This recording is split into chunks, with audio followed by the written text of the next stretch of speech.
Hello. I wanted to talk to you today a little bit about how State Farm has treated me in the past year or so. Actually, 2 years.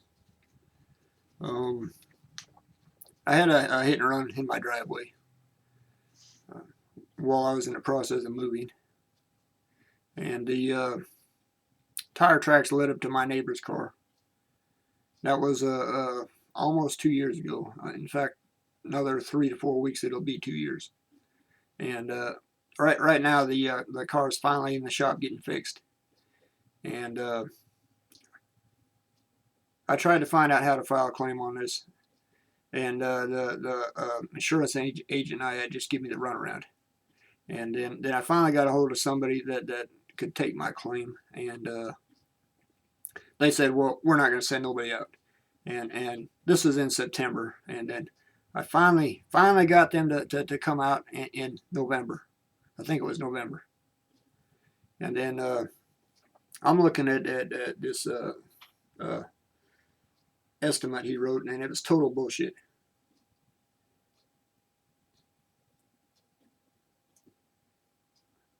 That State Farm was citing that it would cost $100 for a replacement door. And I've been around enough junkyards that I know that $100 that they're going to send me a door that's already totaled. You know, the spare parts inside the door is worth $100. But this door was crushed. I mean, it cost.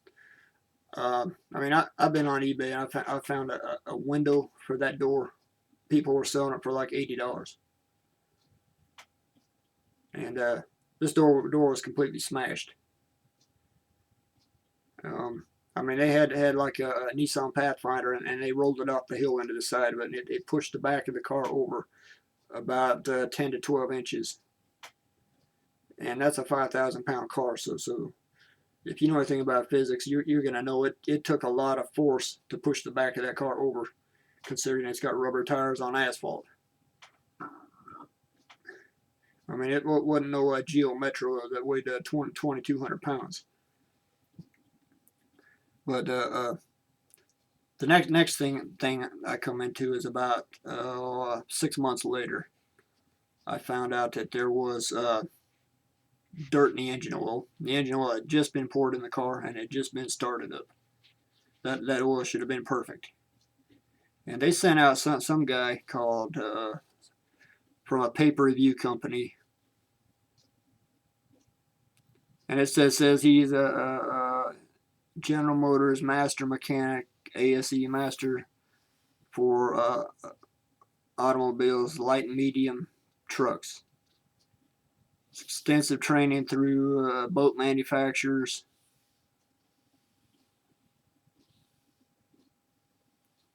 Says he's run his own repair facility for over 40 years. And somewhere on this page it says he's done 3,000 automobile inspections since 1986.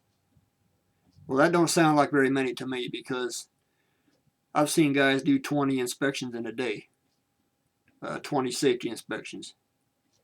I've seen guys work on a dozen different cars during the day, so 3,000 is not an impressive number. I think they've taken his little resume here and puffed it up so it looks impressive. I mean, I have a master in medium heavy trucks from ASE. It's not that hard to get.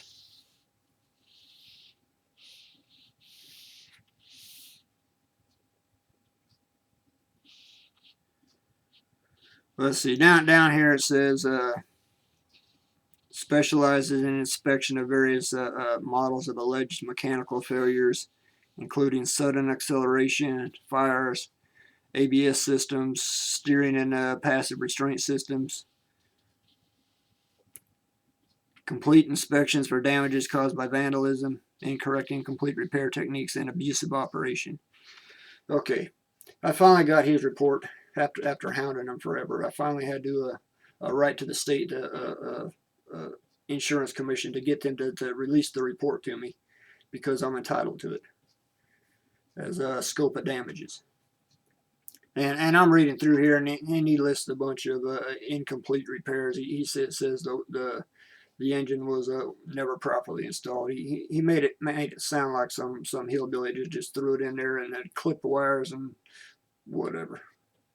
Simply not true. He also says that the fan blade is missing several blades. He says the dry belt is frayed. I find that very hard to believe because the radiator, the fan blade, the fan clutch, the water pump, the dry belt tensioner, pulley, all that stuff was replaced new. Some of it's weathered a little bit, but it's all in new condition. And what he's doing is he's making excuses to diminish the value of the car, or he's altering his reports to make it seem to be poorly maintained to get State Farm off the hook. And I watched him take a sample out of my power steering unit on my Toyota, and he had the suction tube about 1/8 of an inch from the top of the surface of the fluid, hoping that all the contaminants would have settled down and they get like a perfect result back. And I was watching him do that, and the hose was coming out of the fluid, and I walked over there and shoved it down in the container about halfway to the bottom. He got mad at me because I know how to take samples. And he didn't ask to run the engine before he took the sample to make sure it was a good sample. He was hoping that the contaminants would settle down and they say there's nothing wrong with it. This says he's got been to all kinds of schooling on marine engines, Collision Safety Institute. Basically, he don't run a repair shop. He runs a pay-per-view company for insurance companies. And from some of the notes I saw on one of these fax transmissions, that he has a very good relationship with State Farm. So on that note, I know that his evaluation was not independent. It was favored for the insurance. Says he's a West Virginia safety inspector, Mercury Marine certified, whatever. Collision safety certified system operator. Outboard vertical drivetrain. It's another boat thing.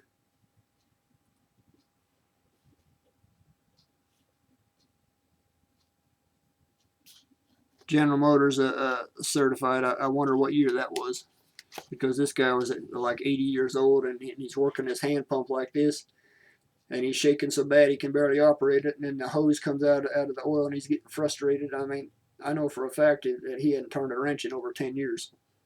In fact, I saw a compression tester in the back of his truck, and he never even hooked it up to my engine. Never did. He figured if it'll start and run, there's nothing wrong with it, period. And 3 days later, I took this Toyota car to a Toyota dealership, and they told me it had low compression. Wanted to sell me a distributor. That won't fix it. And I told them straight out that wouldn't fix it. And then I took it over to a Nissan place 3 hours later, and they did the same test on it. I asked them to get a vacuum reading on it because I knew the vacuum was all screwed up because there was stuff in the gas and oil. And they told me they could not get a vacuum reading on it. And I asked them what was wrong with the vacuum reading, and I asked him directly if the needle was jumping all over the place, and he agreed. He acknowledged that that was the case.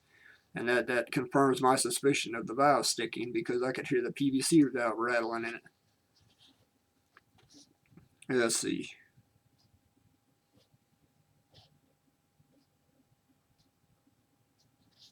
There's a list on his resume where he's an instructor for fire investigations, National Insurance Company, ICAR, State Farm Insurance co-instructor, diagnostic and repair boat motors. Somewhere on here I saw that he's a instructor on how to spot fraud cases.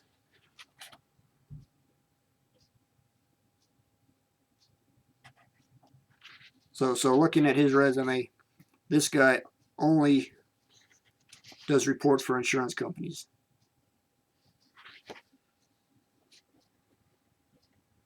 Says he's been in auto repair for 45 years. body technician for 40 years. I've never known an auto technician and a body technician that did both. He might have a little experience with both, but it's unlikely that was his primary occupation. Okay, so I got their lube report here. I got the report back 30 days after he looked at my vehicles the second time. I asked him for the report, and the lady told me it wasn't ready, and that was in July 20th, I believe. So in August, I was asking the lady for a copy of the report, and she said it wasn't ready. But on this fax cover, it says it was printed on July 30th, about a week to 10 days after he investigated my claim. So this lady flat out lied to me about the report being available. I have reason to believe that she did not want me to see the report they made, and they were asking me to make some recorded statement, and I didn't even have scope of damages at that time. So obviously I'm not going to make a recorded statement without the advisement of an attorney, because that becomes record, and if anything changes after that fact, it will not be considered. And around October, I found out that my diesel tank was full of household cleaner, some kind of soap. Had to pump it out and wash the tank out. The engine wouldn't run. That's the reason the engine wouldn't run. It was full of some kind of a soap.